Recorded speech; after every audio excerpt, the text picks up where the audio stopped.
Salut les filles. Alors aujourd'hui je vais vous faire une petite vidéo sur comment choisir du blush. On va parler un petit peu de comment le poser aussi évidemment parce que c'est quand même important. Parce que je me rends compte que très souvent dans les commentaires, il y en a certaines d'entre vous qui posent des questions sur comment je choisis mon blush, comment je sais quelle couleur va m'aller, comment je fais quand je suis devant le rayon et qu'il y a 40 000 couleurs, comment je fais pour choisir mon blush. Oui, oui. Et oui, oui, vous avez vu, elle est articulée. Voilà, j'en profite pour vous la montrer parce que vraiment c'est juste la plus belle chose du monde. C'est une bague Chourok et c'est mes chères copines qui me l'ont offerte pour mon anniversaire. Vous avez vu ça? Ça faisait 6 mois que j'en rêvais de cette bague. Extraordinaire. Bref, revenons à notre blush. Donc, ça dépend de votre couleur de peau déjà au début. Hein. Il faut, comme d'habitude je dis il faut, mais il ne faut rien du tout. Vous faites ce que vous voulez. Moi, ce que je vous conseille, c'est ça. Il faut que ce soit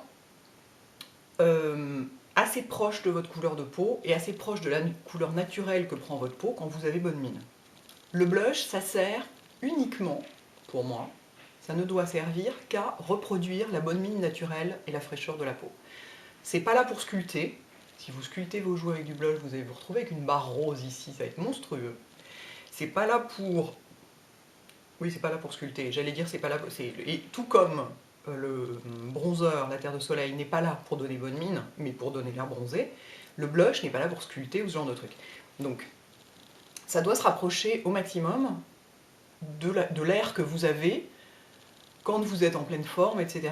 Si comme moi, vous n'avez jamais l'air en pleine forme, parce que vous avez plus 12 ans et que voilà, je sais pas, prenez des photos de vous quand vous aviez 12 ans ou ce genre de choses. Enfin, vous avez quand même une idée des couleurs qui sont proches de votre air à vous, de fraîcheur et de bonne santé. D'une manière générale, sur une peau claire, ça donne des couleurs assez claires. Je trouve que les couleurs assez claires, du genre, je vous montre là, un Illamasqua, mais vous voyez, c'est assez clair. Moi, celui que je porte aujourd'hui, c'est le même que la dernière fois, c'est un fard à paupières corail, mais vous voyez, on est dans des couleurs assez claires, parce que, en plus de donner ce rose aux joues qui donne l'air en bonne santé, comme c'est assez clair, c'est frais. Et ça, pour moi, c'est vachement important. Le blush, ça sert à donner l'air frais et en bonne santé. Moi, tout le monde me dit tout le temps « Ah, mais t'as tellement bonne mine, t'as tellement bonne mine ». Je dis « Attendez, si vous saviez la tête que j'ai dessous, c'est parce que j'ai du blush et du fond de teint, évidemment. » Mais donc, c'est vraiment... et c'est vachement dû au fait que ce soit pas trop foncé. Parce que le blush trop foncé, ça vous plombe le teint, c'est monstrueux, ça vous colle 10 ans de plus immédiatement.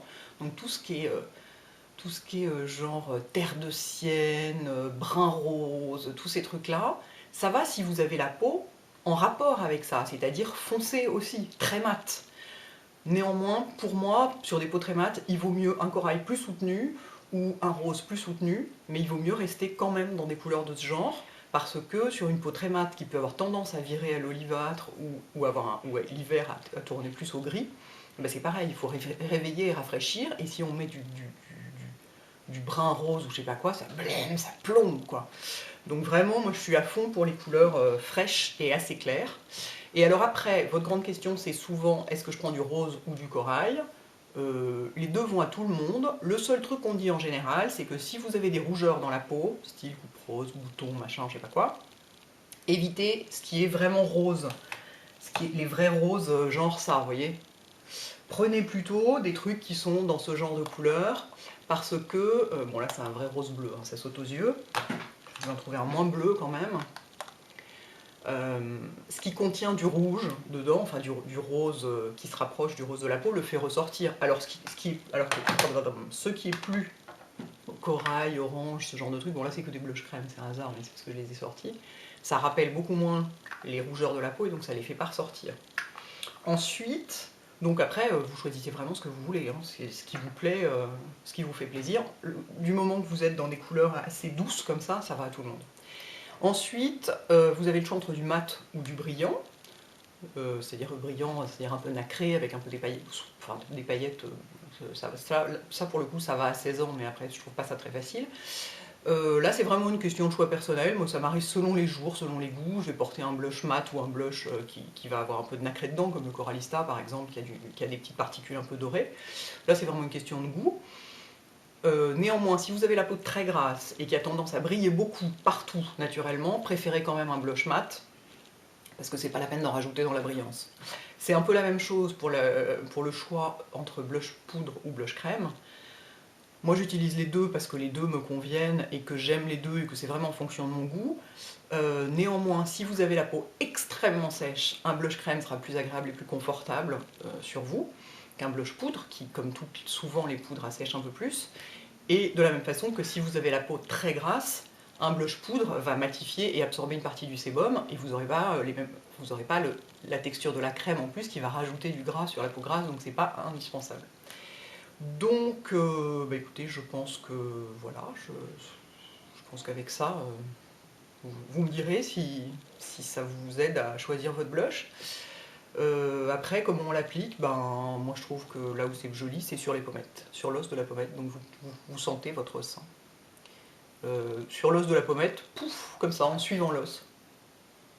Sans remonter sur la tempe, hein, parce que, comme je dis toujours, quand on a bonne mine, on n'a pas les tempes roses.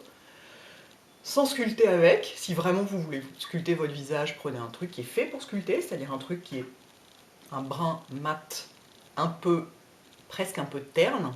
Prenez pas une terre de soleil orange qui va vous faire des barres oranges comme ça sous les joues, c'est hyper moche. Enfin, moi je trouve ça hyper moche, chacun ses goûts, mais donc vous sculptez pas avec le blush, parce que sinon vous allez juste vous retrouver avec du blush ici, et puis en fait jusque là, parce que vous aurez sculpté avec, donc vous allez avoir toute la joue complètement rose, ou pêche, ou je sais pas quoi, enfin ça va faire super bizarre. Quand on a bonne mine, c'est généralement concentré dans ces parties-là du visage, quoi. Et en plus, le fait de le poser haut sur le visage, ça vous remonte les traits, alors que si vous le posez bas, ça fait tout dégringoler. Donc, bah écoutez, je pense que c'est tout. Si vous avez d'autres questions, n'hésitez pas. Et à bientôt les filles. Ciao!